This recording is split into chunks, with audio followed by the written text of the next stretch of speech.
Yeah, since I was in the daggone crowd, it kicked her off. So she getting back on to finish it up. I was in the daggone. Yeah, I should have stayed on the thing because see, I got off the thing right there so she could finish it. But see, since I wasn't on there, that's when they sat there and did it like that. So we can goddamn finish the shit. Here she go right here.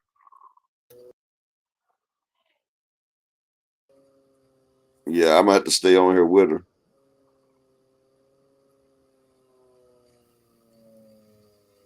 Can you hear me, Key?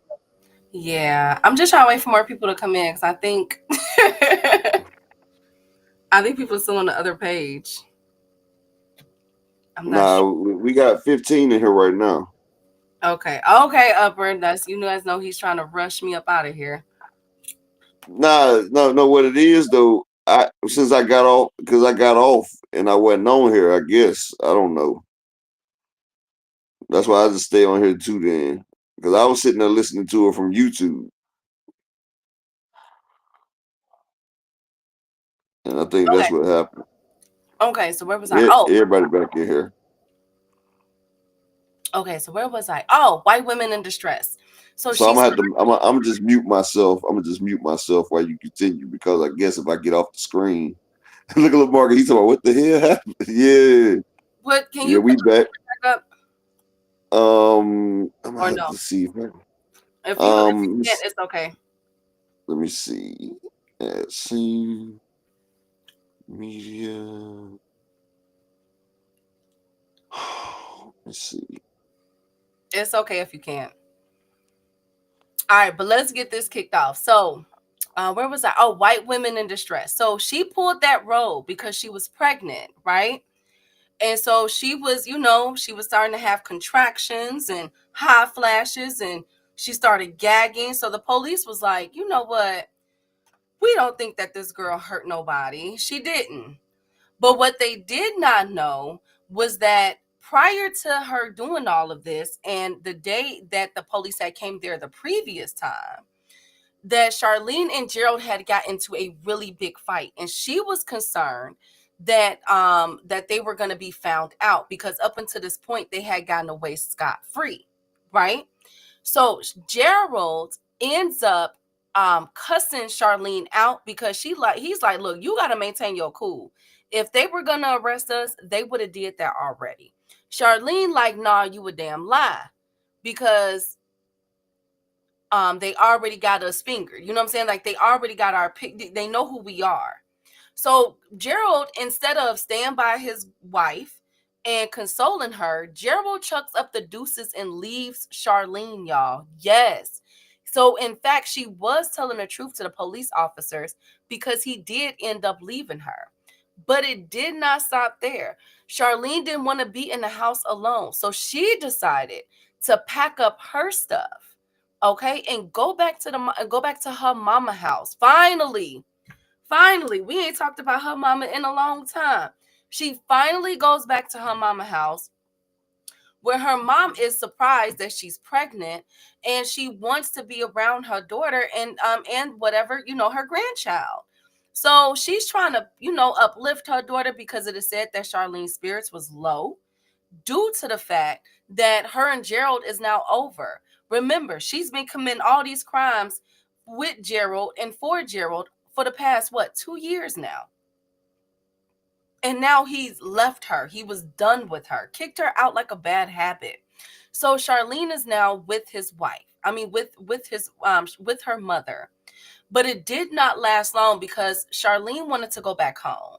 And so she ends up going back to the apartment, but not before she sells the van. Remember the van that they were abducting the young girls in?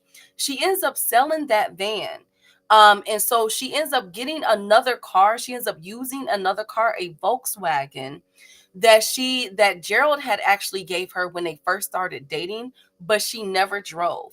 They also had a red pickup truck that they never drove. All right. So keep that pickup truck in mind because we're going to get there quite shortly. So when she goes back home to the apartment complex in that pickup truck, she is met by the police. That's when she pulls that, you know, she's having contractions and she about to give birth and all that. And you know what I'm saying? Just goes into full panic mode. The police says it couldn't have been her and everything else. Well, afterwards, she ends up meeting back up with Gerald. And I guess you know that saying that absence makes the heart grow fonder, because that's definitely what happened. Her heart, I guess them being apart from each other just made them miss each other even more.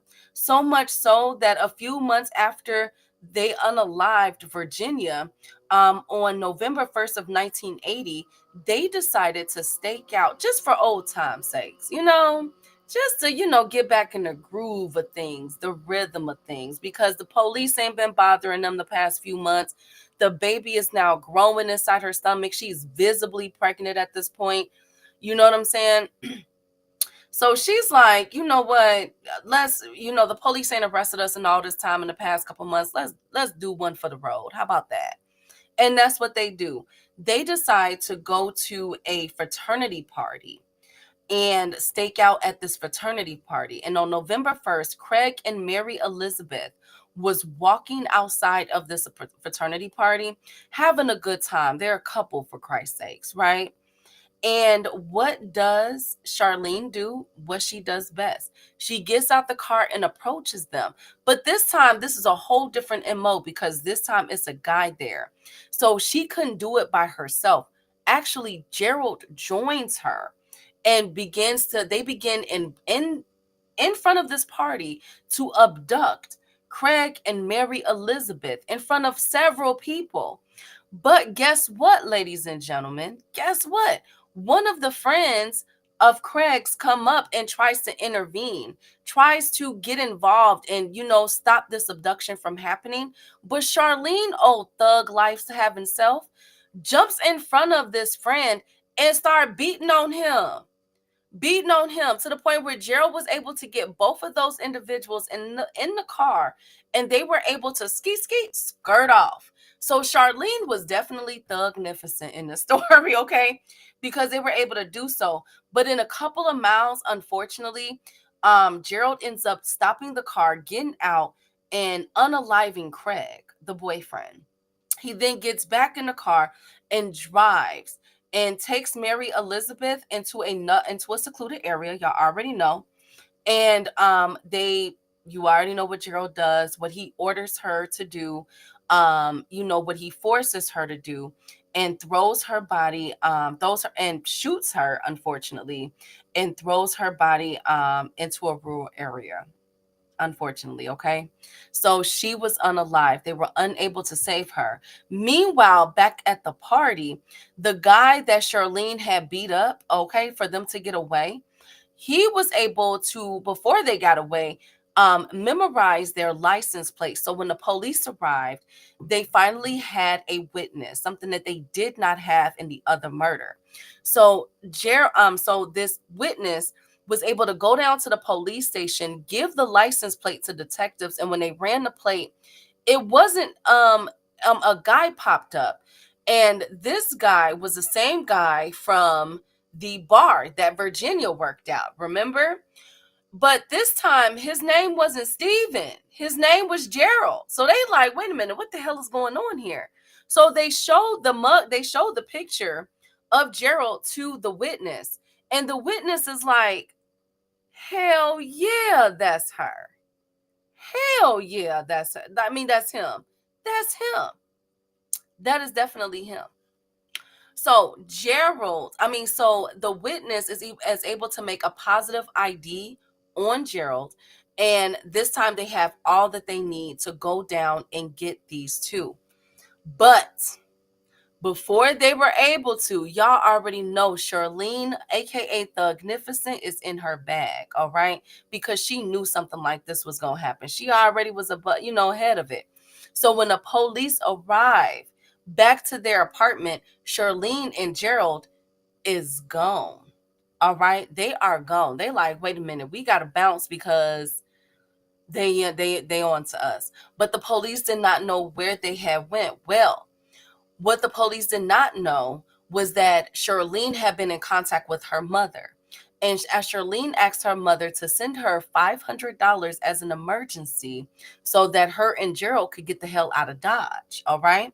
So Charlene's mother, of course, remember I said Charlene's mother is more of a friend than a mother.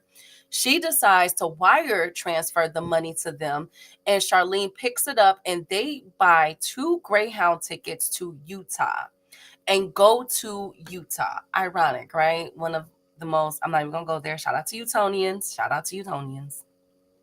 But they go to Utah. Police have no idea where they are. So they end up going to her parents' house because she's a young pregnant woman. You know what I'm saying? Of course, you don't have the man. So they thought that maybe she'll be back at her parents' house, but the mother covers for Charlene. She tells the police that she has not heard from her, but the police does not believe it. So they hire surveillance, a detailed police car to follow the mother wherever she went. And one of those places was the Western Union, because after they had spent that $500, they needed more money. So Charlene calls her mother and says, yo, we need some more money. And of course, the mother says, okay, and sends her daughter and went to Western Union to send her more money. But when she comes out this time, the police is waiting there. And they're asking her, you know, what you doing? Where were you? What was you just doing? So she like, oh, I was paying a bill, you know, nothing major. And that's when they're like, look, we can go in there and pull the records. Was you sending money to your daughter? And she was like, yes. Hey ho boy. She was like, yes, I did. Damn it. I sent the money to her. Okay. She's in Utah. Go ahead. And so Charlene was, and so the police got a hold of the FBI and sent the FBI to Utah. Well, alerted the FBI in Utah. So when Charlene went to Western Union to pick up that money, she was met by FBI agents. It wasn't long before Charlene was able to give up Gerald, and the gig was up. They were arrested and everybody lived happily ever after. I'm just joking. It gets a little bit more ghetto, but we're almost done. So they are in county awaiting arraignment. The only body that they could charge them with right now is Virginia's, okay? Because that's the only one that they know about at this point. But what police is astounded by is the fact that it's not Gerald that's keeping quiet. See, Gerald is from the old school. He's shutting up. It's Charlene that can't keep her mouth closed, but she's not talking to investigators. See, every time they get her into the room, they're asking her, you know, tell us about this, tell us about that. And she's not giving it to them. She's not saying anything. But who she's talking to is the inmates, her cellies. They are in county. They're not in prison. But she's bragging to her cellies of the things, of the crimes that she has committed while being pregnant. Now get y'all. Let me tell y'all. Charlene is due any minute. Okay. She's about 8 months pregnant. All right. So the fact that she's able to be sitting in county and brag about the crimes is pretty crazy. Like, damn, girl. So she's letting them know about other victims. And guess who wants to knock off more charges off their sentence? These cellies. So they're reporting back to the detectives and letting them know, like, look, homegirl is admitting to all kind of murders. I don't know about just Virginia, bro. It sounds like they got bodies on top of bodies on top of bodies. So y'all need to be coming through these records, because she just described at least 7 to us. You know what I'm saying? So the police are like, wait a minute, what the hell? So they end up working with the police in Oregon, and they end up working with the police in Nevada. And that's when they begin to, know that, wait a minute, there are other missing girls that have been found with a 357 or a 25 caliber. You know what I'm saying? They all vanished from these malls and parking spaces. Let's see what Charlene got to say. Well, when they got in front of Charlene, she said nothing. She was actually saying that her and her husband was innocent. She don't know what they're talking about with all these bodies. But guess what would end up happening? Charlene would end up giving birth, you guys, while she was in lockup. And for some odd reason in Charlene's mind, Charlene decided that while she's locked up, she'll be able to still have her baby. So she started requesting a bed, bottles and blankets and everything, a crib, all kind of stuff. And they're like, Charlene, baby, you in jail, baby, you not getting none of this. We finna take your child. So Charlene was like, what you mean you taking my baby? They like, exactly what it mean. Your baby's gonna go to the next of kin. It's over with. And that's exactly what they did. Well, it is reported that Charlene had a breakdown. She thought that she would be able to have her child with her.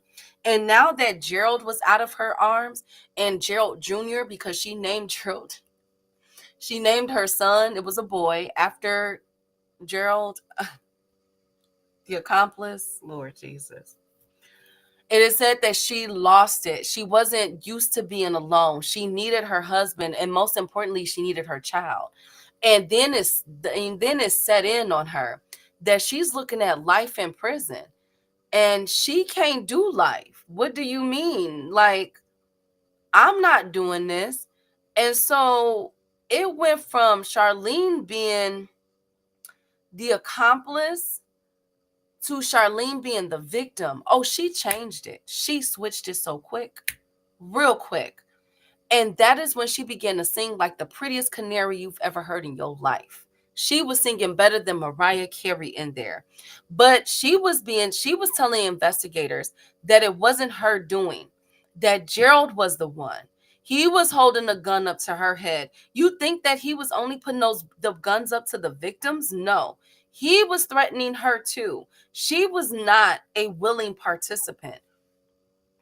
Gerald told her that if she did not do this, he was going to unalive her and her whole family. In fact, she was his slave.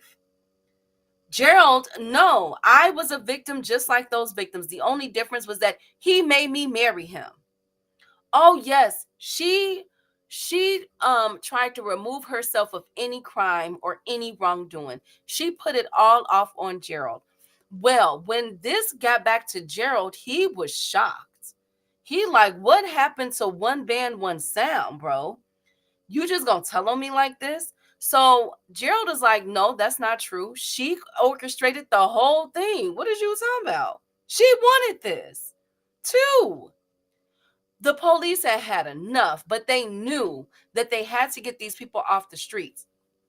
So they began to compile a list of all the victims from Oregon, Vegas, and Sacramento, California.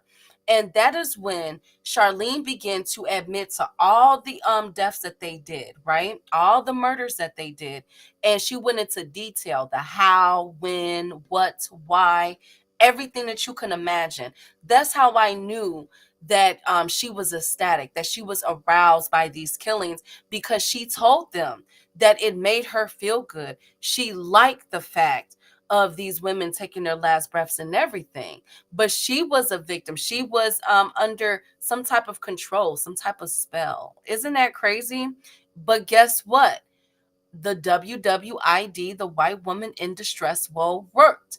The tears worked, because the prosecutors were able to offer Charlene a plea deal of only 15 years for all of these murders, and offer her to turn a witness for the state so she would testify against her husband. Well, the defense attorneys was like, no, absolutely not. She married the guy. But remember, Gerald changed his name to what? Steve. So is that technically a marriage? Not to mention, remember, Gerald was married to his first wife and they never divorced. Okay? Never divorced.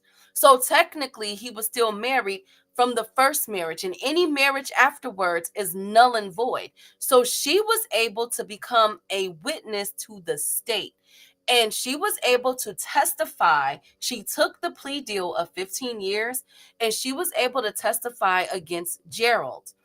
And once it was all said and done, she got 15 years and he got the death penalty. He was sentenced to 2 life sentences.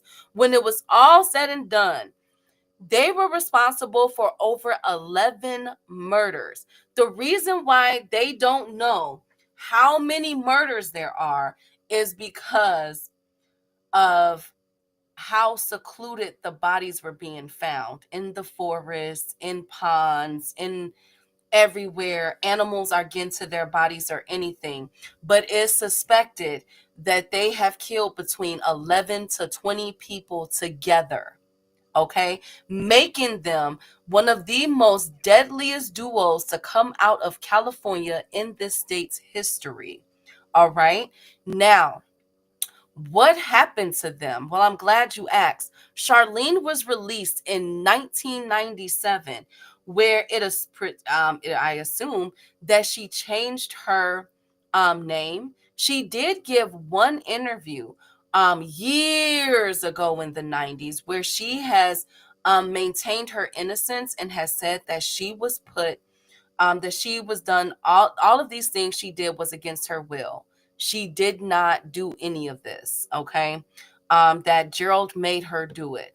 Gerald ends up dying, you guys, serving out his death row sentence. He was never executed, but he did die July 18th in 2002 at 56 years old. He died of cancer. All right. Whereas Charlene is walking the streets. Now, where she's walking these streets, I don't know, because she has disappeared off this grid, it looks like. Possibly has changed her name because there are no up-to-date pictures of her or anything. But if we are to believe that she is still alive, she would be in her 70s. All right. Which very much so, she could still be alive. But we don't know where she is. All right. So that is the story of the Love Slave Killers. And now you guys see why I named Charlene as the main serial killer in the story. She was definitely the dominant, and she was able to get away scot-free, technically, with having serving 15 years in prison and being responsible for over 11 murders, making them one of the most deadliest duos in California state's history. And that is it. I'm done. Y'all done ran me rugged, and I got to get to this Pro Box card. Whole boy, thank you for coming through, Brian. Yeah, that shit was diabolical right there, boy. 15 years for all that. That's diabolical. But that was great. That was great, though. Well, I thank you guys, and I'm going to see y'all Monday. Thank you, Upper. See you guys tomorrow. See you guys Monday. They want that smoke, bitch, I got it for 'em. They want that smoke, bitch, I got it for 'em. They want that smoke, you know I blow it. They call me Sunny Monster for a reason. I'm really dripping, leave a nigga bleeding. I get to squeeze and leave a nigga. They want that smoke, bitch, I got it for 'em. They want that smoke, bitch, I got it for 'em. They want that smoke, you know I blow it. They call me Sunny Monster for a reason. I'm really dripping, leave a nigga bleeding. I get to squeeze and leave a nigga leaving.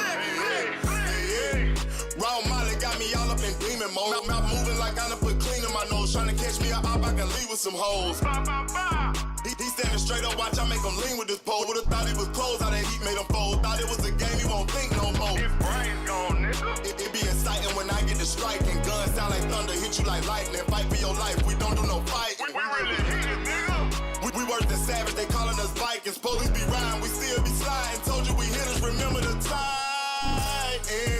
They want that smoke, bitch, I got it for 'em. They want that smoke, bitch, I got it for 'em. They want that smoke, you know I blow it. They call me Sunny Monster for a reason. I'm really dripping, leaving nigga bleeding. I get to squeeze and leave a nigga leaving. They want that smoke, bitch, I got it for 'em. They want that smoke, bitch, I got it for 'em. They want that smoke, you know I blow it. They call me Sunny Monster for a reason. I'm really dripping, leaving nigga bleeding. I get to squeeze and leave a nigga leaving. How about I leave them holding like the Bible? AR-15, that's a high-power rifle. A in the army and assassinate rivals. Break that shit down, nigga. AK or anybody kill. Hop out, get the drilling and spilling. 7.62 gon' split em. FN, that's for any fuck nigga. You a plug, then I'm pulling up, nigga. You my lunch, eat these bullets for dinner. 5.0, eat 'em up. SK, smoke killer for show. Drum rounds and cripple off Draco. I got them all, you don't want no. They want that smoke, bitch, I got it for 'em. They want that smoke, bitch, I got it for 'em. They want that smoke, you know I blow it. They call me Sunny Monster for a reason. I'm really dripping, leaving nigga bleeding. I get this pussy, leaving nigga bleeding. They want that smoke, bitch, I got it.